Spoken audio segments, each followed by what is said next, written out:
Well students, मैं राजकुमार fourth same की इस क्लास में आप सभी का स्वागत करता हूँ। आज का हमारा टॉपिक है हरियाणा के देशी राज्यों में प्रजामंडल आंदोलन का विकास। क्वेश्चन बनता है इस पे 1930 ईस्वी से 1947 ईस्वी तक हरियाणा के देशी राज्यों में प्रजामंडल आंदोलन के विकास का निरूपण कीजिए। 1947 ईस्वी से पहले भारत पर दो तरह का शासन था। एक वह जो अंग्रेजों के अधीन था, जबकि दूसरा वह जो स्थानीय राजाओं के अधीन था। पूरे भारत में ऐसी रियासतों की संख्या 550 थी, जबकि हरियाणा क्षेत्र में यह संख्या लगभग 30 थी। अंग्रेजों के संरक्षण में रियासतों के अनेक राजा अपनी जनता पर जुल्म करते थे।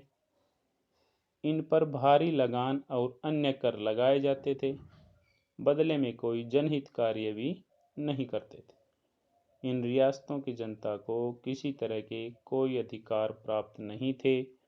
जनता से बेगार ली जाती थी। रियासतों के शासक अपने खिलाफ उठने वाले किसी भी आवाज को बड़ी निर्दयता से दबा देते थे। राष्ट्रीय आंदोलन से प्रभावित होकर रियासतों के लोगों में भी जागृति आई और उन्होंने देशी राज्यों में भी प्रजामंडलों का गठन किया। सन 1927 ईस्वी में उन्हें एकता के सूत्र में बांधने के लिए all India state people's conference का गठन हुआ। सन 1929 में तो कांग्रेस के तत्कालीन अध्यक्ष पंडित जवाहरलाल नेहरू ने स्पष्ट शब्दों में यह कहकर कि देशी रियासतों को शेष भारत से अलग नहीं देखा जा सकता। कांग्रेस की नीति में आए इस परिवर्तन ने शीघ्र ही रियासतों में प्रजामंडल आंदोलन तेज कर दिया। हरियाणा में भी रियासतों के लोगों ने शासकों द्वारा लगाए गए भारी करों और उनके द्वारा किए जा रहे शोषण का विरोध करने तथा शिक्षा, स्वास्थ्य, सड़कों जैसी बुनियादी सुविधाएं प्राप्त करने के लिए आंदोलन चलाए, जो प्रजामंडल आंदोलन के नाम से जाना जाता है। हरियाणा क्षेत्र में प्रजामंडल आंदोलन के विकास को निम्न प्रकार से समझा जाता है। पहला है दोजाना रियासत। दोजाना एक छोटी सी रियासत थी। इसका क्षेत्रफल 91 वर्ग किलोमीटर तथा इसकी जनसंख्या 30,666 थी। इसकी सालाना आमदनी 2,31,000 थी। यह रियासत अंग्रेजों ने दूसरे आंग्ल मराठा युद्ध में सहायता के बदले अब्दुल समद खान को 1806 ईस्वी में प्रदान की थी। इस रियासत का प्रजामंडल आंदोलन के दौरान नवाब मोहम्मद इक़्तिदार अली खां था, जो कि एक अनपढ़ व्यक्ति था। नवाब उमरदराज खां, जिसे उसने एक स्कूल मास्टर से नायाब दीवान बना रखा था, उसके हाथों की कठपुतली था। उसने जनता पर भारी कर लगाए, परंतु जनहित का कोई भी कार्य नहीं किया। पूरी रियासत में केवल एक डिस्पेंसरी व एक स्कूल था। प्रजामंडल की स्थापना से पहले ही यहाँ के लोगों ने नवाब का विरोध करना शुरू कर दिया था। 1939 ईस्वी में कोसली में एक सभा हुई। इसकी अध्यक्षता सरदार किशन सिंह ने की। इसका नाहड़ क्षेत्र में काफ़ी प्रभाव पड़ा। सन 1945 ईस्वी में दोजाना की असंतुष्ट प्रजा ने प्रजामंडल का गठन किया, जिसका केंद्र नाहड़ में रखा गया। राव देवकरण सिंह इसके प्रधान और राव सरदार सिंह सचिव बने। राव नेकीराम, पंडित हरिराम, राव शिवचंद, हकीम भगतूराम, महाशयराम जीलाल आदि प्रजामंडल के विशेष कार्यकर्ता थे। प्रजामंडल का उद्देश्य दोजाना रियासत में उत्तरदायी सरकार की स्थापना करना था। नवाब ने प्रजामंडल पर प्रतिबंध लगा दिया। लोगों पर पुलिस की बहुत सी ज्यादतियां हुई। वे जेल में डाले गए और उनके परिवारों को उनसे मिलने नहीं दिया गया। इस पर 19 नवंबर 1946 को दुजाना राज्य के प्रजामंडल ने प्रस्ताव पास करके लोगों को रिहा करने तथा इस रियासत को पंजाब राज्य में मिलाने की मांग भी उठाई। प्रजामंडल ने भूमि कर को कम करने, बेगार समाप्त करने, पंचायतों के चुनाव करवाने, नाहड़ में मिडिल स्कूल खोलने जैसी मांगें भी की। मांगें न मानने पर जन सत्याग्रह की धमकी दी। नवाब ने घबराकर 8 दिसंबर 1946 को सभी बंदी नेताओं को रिहा कर दिया और उनकी बातें मान ली। लगान कम कर दिया तथा स्कूल, सड़क, अस्पताल व अन्य सुविधाएं देने का भी वचन दिया। स्वतंत्रता के बाद इस रियासत का विलय रोहतक जिले में कर दिया गया। नेक्स्ट है पटौदी रियासत। पटौदी गुड़गांव के दक्षिण पश्चिम स्थित एक छोटा सा कस्बा है। इसकी नींव जलालुद्दीन खिलजी के समय में पाटा नामक एक मेवाती सरदार ने रखी थी। 1803 में दूसरे आंग्ल मराठा युद्ध में सहायता के बदले अंग्रेजों ने यह कस्बा और 40 गांव एक व्यक्ति तलब फैज खां को रियासत के रूप में दे दिए। इस रियासत का क्षेत्रफल 40 वर्ग किलोमीटर तथा जनसंख्या 21,520 थी। इसकी 90% जनसंख्या हिंदू थी। सालाना आमदनी लगभग 3.5 लाख थी।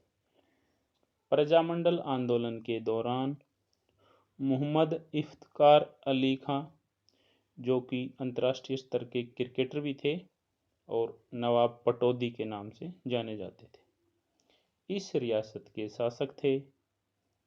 रियासत का अंदरूनी शासन रियासत के दीवान खान बहादुर शेर आलम खां के हाथ में था। प्रशासन एकदम निकम्मा तथा भ्रष्ट था। जनता से भारी मात्रा में कर लिया जाता था, लेकिन उन्हें शिक्षा, स्वास्थ्य, सड़कों जैसी बुनियादी सुविधाएं भी नहीं दी जाती थी। राज्य में केवल एक डिस्पेंसरी व 5 प्राइमरी स्कूल थे। 1930 के दशक में गुड़गांव व दिल्ली में कांग्रेस के कार्यकर्ताओं की वजह से यहाँ पर चेतना आने लगी। उन्होंने बेगार समाप्त करने, लगान घटाने, सड़कें, अस्पताल, स्कूल बनवाने जैसी मांगें शुरू की। नवाब यहाँ कभी कभार आया करता था। दीवान व उसके कारिंदे लोगों पर हर प्रकार का दबाव बनाते थे तथा कर न देने की स्थिति में अत्याचार भी करते थे। कांग्रेस के स्थानीय व राष्ट्रीय नेताओं द्वारा नवाब व दीवान को बार बार आगाह करने पर भी कोई सार्थक परिणाम नहीं निकले, जिसके चलते संगठित आंदोलन की आवश्यकता महसूस की जाने लगी। पटौदी के लोगों ने 1 जून 1939 ईस्वी को प्रजामंडल का गठन किया। मौलाना नूरुद्दीन की अध्यक्षता में उन्होंने अपना मांग पत्र तैयार किया, जिसकी मुख्य मांग भूमि कर को कम करना थी और उन्होंने नवाब को आंदोलन करने की धमकी दे डाली। बाबू दयाल शर्मा पहले व्यक्ति थे जिन्होंने नवाब के विरुद्ध सत्याग्रह की शुरुआत की। नवाब उस समय भारतीय क्रिकेट टीम के कप्तान थे तथा इंग्लैंड के दौरे पर थे। उन्हें तार से इसकी सूचना दी गई। वे वापस आए और प्रजामंडल को गैर कानूनी संस्था घोषित कर दिया। इसके परिणाम स्वरूप प्रजामंडल सत्याग्रह शुरू हो गया। शीघ्र ही आंदोलनकारियों की संख्या 200 हो गई। 4 अक्टूबर 1939 को एक भारी सभा हुई, जिसमें 500 आंदोलनकारियों ने भाग लिया तथा इन्होंने नवाब के महल की ओर बढ़ना शुरू कर दी। स्थिति की गंभीरता को देखते हुए नवाब को सत्याग्रहियों से समझौता करना पड़ा। समझौते के अनुसार प्रजामंडल संस्था को कानूनी मान्यता दे दी गई, भूमि लगान को कम करने की बात कही गई और पंजाब पंचायत बिल को लागू करने की बात मान ली गई। लेकिन दुर्भाग्य से नवाब ने सत्याग्रहियों को धोखा दिया और उनकी बातों को नहीं माना। इसके फलस्वरूप 24 अगस्त 1940 को प्रजामंडल आंदोलन पुनः शुरू हो गया। रियासत की पुलिस ने प्रजामंडल के प्रधान व सचिव को अन्य लोगों के साथ गिरफ्तार कर लिया और इसकी कारगुजारियों को गैर कानूनी घोषित कर दिया। इसलिए आंदोलन को स्थगित करना पड़ा। 1942 में भारत छोड़ो आंदोलन शुरू हो गया और इसके साथ ही पटौदी में प्रजामंडल आंदोलन पुनः शुरू हो गया। विश्व युद्ध के बाद आंदोलन में और तेजी आई। इस आंदोलन का नेतृत्व गौरी शंकर वैद्य, पंडित बाबू दयाल शर्मा, ठाकुर राम सिंह, नंदकिशोर, छोटेलाल, अमीलाल, रूपचंद्र व राम सिंह आदि ने किया। नवाब ने प्रारंभ में प्रजामंडल आंदोलन को सख्ती से दबाना चाहा। उसने सन 1946 के आरंभ में गौरी शंकर वैद्य को कैद में डलवा दिया और उसकी समस्त जायदाद नीलाम करवा दी। इसके बाद शीघ्र ही अन्य कार्यकर्ताओं को भी गिरफ्तार कर लिया गया। नेताओं की गिरफ्तारी के विरुद्ध रियासत में प्रबल प्रचार हुआ और समस्त जनता सत्याग्रह करने पर उतर आई। गुड़गांव के कांग्रेसी नेता राव गजराज सिंह आदि इस संघर्ष में लोगों का नेतृत्व करने आ गए। नवाब इस स्थिति से विचलित हो गया और उसने बंदियों को तुरंत रिहा करने का आदेश दिया। उसने लगान व दूसरे कर कम करने का आश्वासन भी दिया।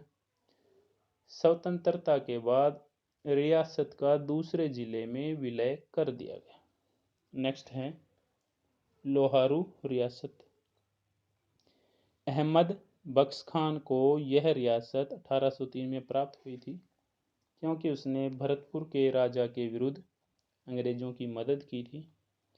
प्रजामंडल आंदोलन के समय यहाँ का नवाब अमीनुद्दीन अहमद खान द्वितीय था। वह अत्याचारी और धर्मांध था। उसे जनहित की कोई परवाह नहीं थी। वह प्रजा से अत्यधिक लगान व अन्य कई कर वसूल करता था। अमीनुद्दीन अहमद खान द्वितीय स्वयं बहुत अधिक शिक्षित था, परंतु उसने अपनी रियासत के 70 गांवों में कोई स्कूल नहीं खोला। भारी कर व बेगार के अतिरिक्त उसने जनता की धार्मिक स्वतंत्रता पर भी अंकुश लगा रखा था।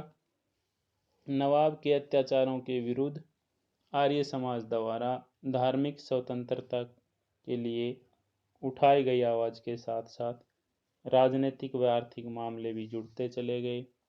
देखते ही देखते इस आंदोलन ने राष्ट्रीय स्वरूप धारण कर लिया। नवाब के कुशासन के विरुद्ध शांतिपूर्वक प्रदर्शन कर रहे 1200 लोगों पर नवाब ने बौखलाकर 8 अगस्त 1935 को सिंघाणी गांव में गोलियां चलवा दी, जिसमें 22 लोग मारे गए व 30 लोग घायल हुए। रियासत की जनता को बुरी तरह कुचला गया। राष्ट्रीय स्तर पर भी इस घटना की काफ़ी आलोचना हुई, परंतु यहाँ के नवाब पर कोई असर नहीं हुआ।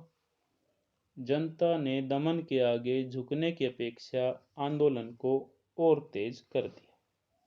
धीरे धीरे मध्यम वर्ग भी उनके साथ आ गया।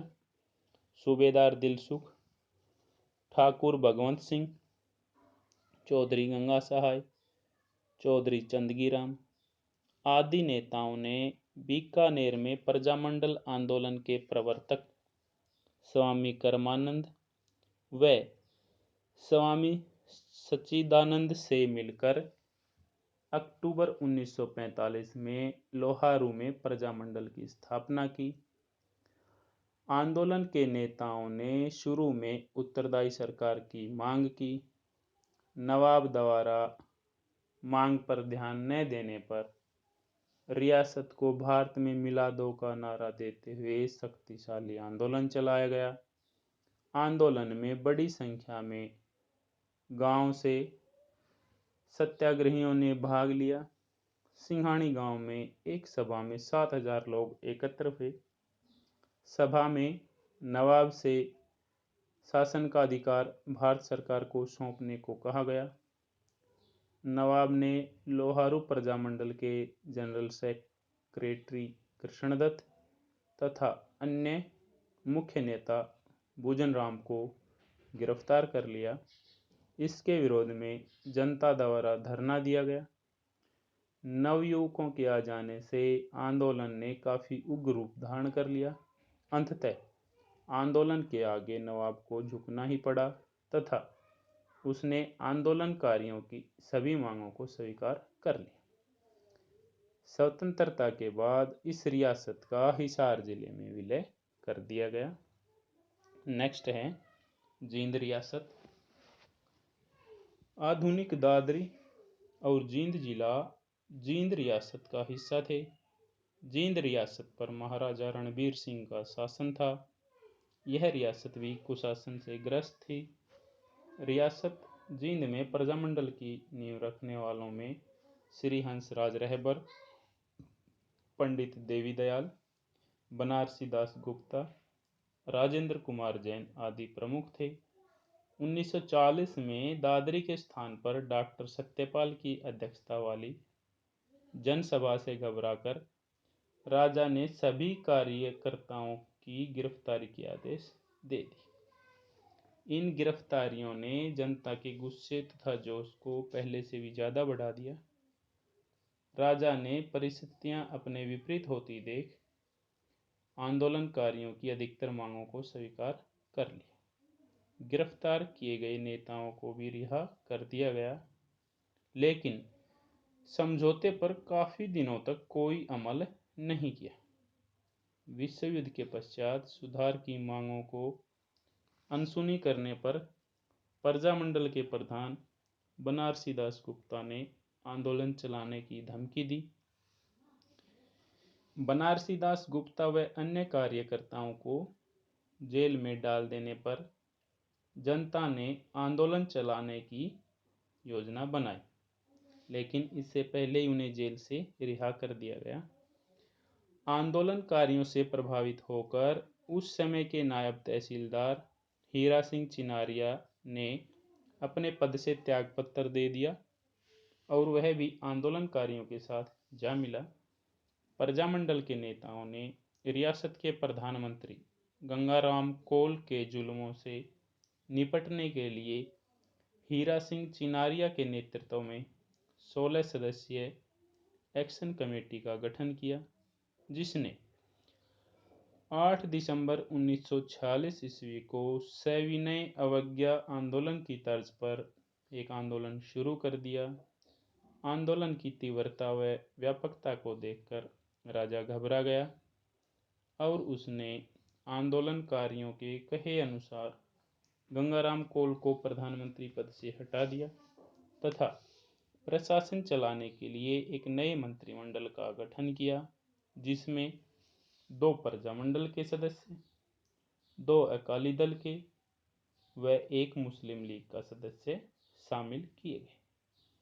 स्वतंत्रता के बाद रियासत को समाप्त करके और इसे जिले का रूप प्रदान कर दिया गया। नेक्स्ट है पटियाला रियासत। आधुनिक नारनौल और महेंद्रगढ़ पटियाला रियासत का हिस्सा थे, जिसके राजा महाराजा यादवेंद्र सिंह थे। अन्य रियासतों की भांति यहाँ की जनता भी बुरी तरह पीड़ित थी। उनकी कमर भारी भरकम करों तथा बेगार के बोझ ने तोड़ दी थी। उन्हें सार्वजनिक सुविधाएं न के बराबर मिलती थी। लोगों द्वारा खून पसीने से कमाए गए पैसे पर राजा तथा उसके सहयोगी ऐशो आराम तथा अयाशी का जीवन व्यतीत करते थे। 1945 में यहाँ की जनता द्वारा प्रजामंडल का गठन किया गया। इस पर राजा ने जनता को सख्त चेतावनी दी, लेकिन महाराजा की चेतावनी की परवाह किए बिना जनता ने अपने नेताओं श्री रामकिशोर, श्री माता दीन, सुश्री कमला देवी, श्री बनवारी लाल आदि के नेतृत्व में जोरदार आंदोलन छेड़ दिया, जिसके परिणाम स्वरूप महाराज को उनकी मांगें माननी पड़ी। नेक्स्ट है नाभा रियासत। हरियाणा क्षेत्र के बावल, कनीना व अटेली क्षेत्र उन दिनों नाभा के महाराजा प्रताप सिंह की रियासत में पड़ते थे। यहाँ की जनता ने भी भारी करों, बेगार व सुविधाओं के अभाव के कारण कोरी के माधव सिंह के नेतृत्व में प्रजामंडल आंदोलन चलाए। मथुरा प्रसाद, देवकी नंदन, कमला देवी, माता दीन आदि इसके अन्य प्रमुख नेता थे। 1946 में आकर इस आंदोलन ने और भी तीव्र रूप धारण कर लिया था। महाराजा ने दमन के सहारे इस आंदोलन को कुचलने का प्रयास किया। आंदोलन को असफल बनाने के उद्देश्य से सब बड़े नेताओं को गिरफ्तार कर लिया गया, परंतु इतना कुछ करने के बाद भी जनता के गुस्से को शांत न कर सका। सभी प्रमुख नेताओं की गिरफ्तारी के विरोध में जनता ने नाभा वाले बावल छोड़ो आंदोलन शुरू कर दिया। थोड़े समय बाद राजा को झुकना पड़ा और सब नेताओं को रिहा कर दिया गया। वह जनता की अन्य मांगों को भी स्वीकार करना पड़ा। आज के इस टॉपिक में इतना ही। Okay, thank you.